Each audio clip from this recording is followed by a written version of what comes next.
Apple, you've got a problem and we really need to talk about it. Hello everybody, my name is Robert and this is Review Clue.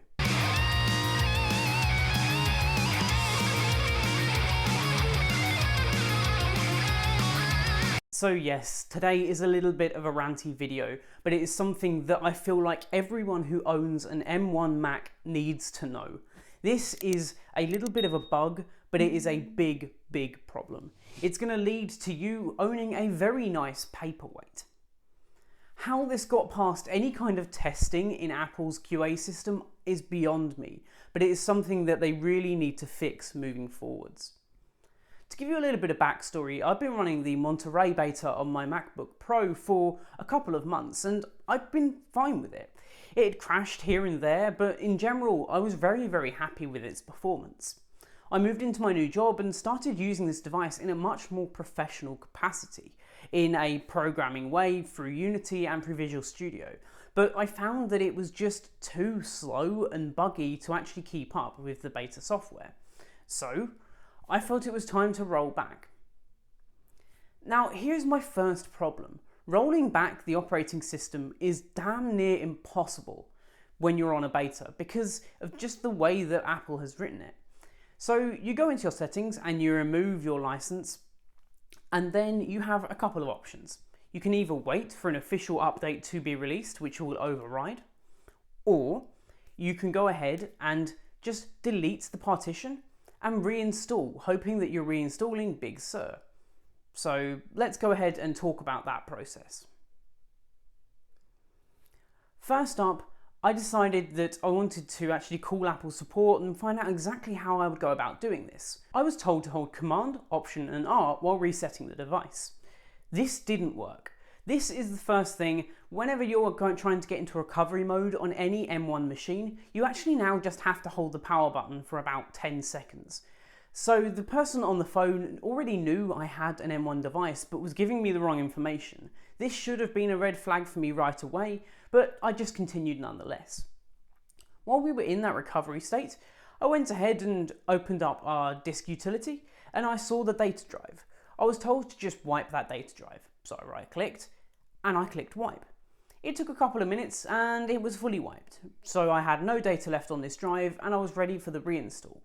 Headed back and it was still trying to install the beta for 15 or Monterey.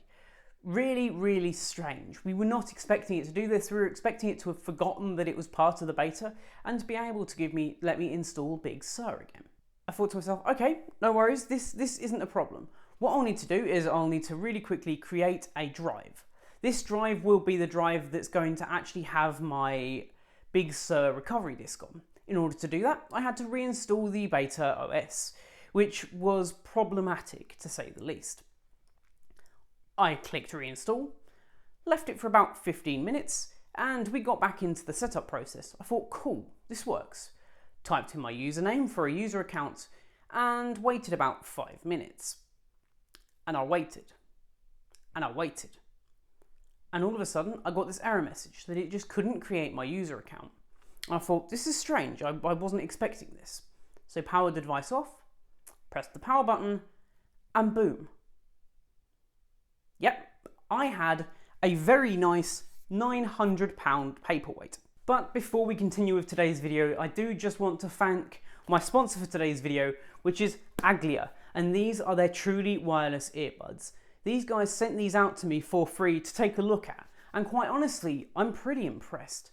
These things come in at just over £30, and when it comes to wireless earbuds, I always tend to go with the slightly cheaper ones because the amount of times I've lost them, it's just uncountable. Inside the box, which is actually a very nice cardboard, you do get the instruction manual. Inside the box, you do get the instruction manual, a charge cable, and the charging case itself. With USB-C and wireless charging as well, these are really future-proofed devices. They have a pretty unique colour and design, which actually fit very well with my aesthetic. Matte black is a great look, and sound quality isn't compromised here either. These things have a great bass, nice rich mids, and honestly is a great sound experience for just £30. If you want to grab yourself a pair of these earbuds, then I will leave them in the description down below. Once again, thank you to Aglia for sponsoring this video. This was an actually bricked device now. It told me that I had to go to a certain recovery website on the Apple website to actually recover this thing. Basically what had happened is it had managed to delete and corrupt both macOS and my recovery OS. I thought to myself, there's no way I'm going to be able to recover this myself. I went online and had a read and got a great understanding of exactly how I would do this.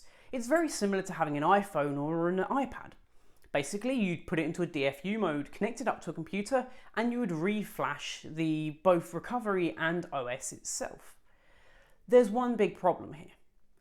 You have to have another Mac machine in order to recover a Mac. This just seems ridiculous to me. Especially as with my iPhone and my iPad, I could recover from both my Windows machine or my Mac machine. For me to have this requirement of owning another Mac to recover is just insane to me. So anyway, I hit panic stations because this was late Saturday and on Monday I had to get back to work, I had client work to finish, and right now I didn't have a machine to work off of. So I originally bought this from PC World and Currys here in the UK. I ran off to the shop and said, hey, I need your help fixing this. I told them what the issue was and I told them exactly what I needed to do in order to actually recover it and get it fixed again. They told me, nothing we can do, we'll have to send it in for a repair. This will take about 10 working days. They said, there's nothing we can do, this will take about 10 working days. Yep, you heard me right. 10 working days to get this thing back. I said to them, this just isn't going to happen. So off I went to the Apple store this time. While I was in the Apple store, again, I asked them and said, hey, is there anything we can do here? To which they replied, unless you can get some time with a Genie, you haven't got a chance. And the waiting list for a Genie was a couple of days. At this point, I only had one real solution, and it's not a solution that I wanted to do. And that was to buy a separate Mac Mini just to recover my MacBook Pro. This sounds insane, right? And this is Apple just being Apple and keeping their walled garden up. So I bought the Mac Mini, I brought it home, and I set it up. The best way for you to actually recover one of these devices is to go ahead and download Apple Configurator 2. This is available on the Mac App Store, and you'll just connect up both the devices to their specified ports. The MacBook Pro here has 2 ports on it. You actually have to connect it up to the left one, so this top one. This bottom one isn't fast enough for the data transfer to actually recover this kind of device. So once you've plugged it in, you'll stick it into DFU mode, and then it will pop up on your actual working Mac screen. Right clicking it, you can go ahead and recover. This process will take about 20 minutes, but it brought me right back into Big Sur with all of my data fixed and saved. Well, not my data, but the OS was fixed and saved. But this kind of palaver, to me, is not needed. Apple, please just give us a way that we can get into some kind of BIOS mode, or even just to get into that DFU mode, and it detects that there is an external drive with that operating system and recovery OS on. This way, I know it could be a fairly big security risk, but at the same time, I and many other people cannot afford to spend 10 days without a device or buy a secondary device just to fix our first. This is absolutely ridiculous and is almost foul play on Apple's part. So what can I do to actually mitigate this in the future? And what can you do to avoid this? Well, the best thing that you can do right now is to not delete your data partition.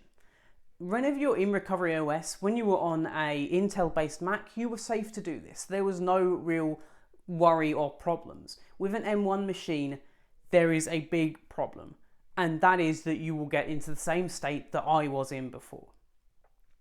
Something I found rather strange as well while I was in this recovery mode was there's actually no way to do an internet recovery with an M1 chip. Usually with the Intel chip, you could do an internet recovery where it would actually download the operating system that it needed and install it. That's not the case here, and it's infuriating that this feature has been stripped for the M1 chip. Anyway guys, this has been my little bit of a rant and a warning to you or anyone who owns an M1 chip Mac device to not delete your data partition. Do not wipe it, do not delete it, do not touch it, because all that will happen is you'll get your device into a state that mine was, and trust me, it's not a fun process getting it back. Anyway guys, let me know in the comment section down below if you found this video useful or if you actually enjoyed this kind of little bit more of a talky video, and I will catch you in the next one. Adios.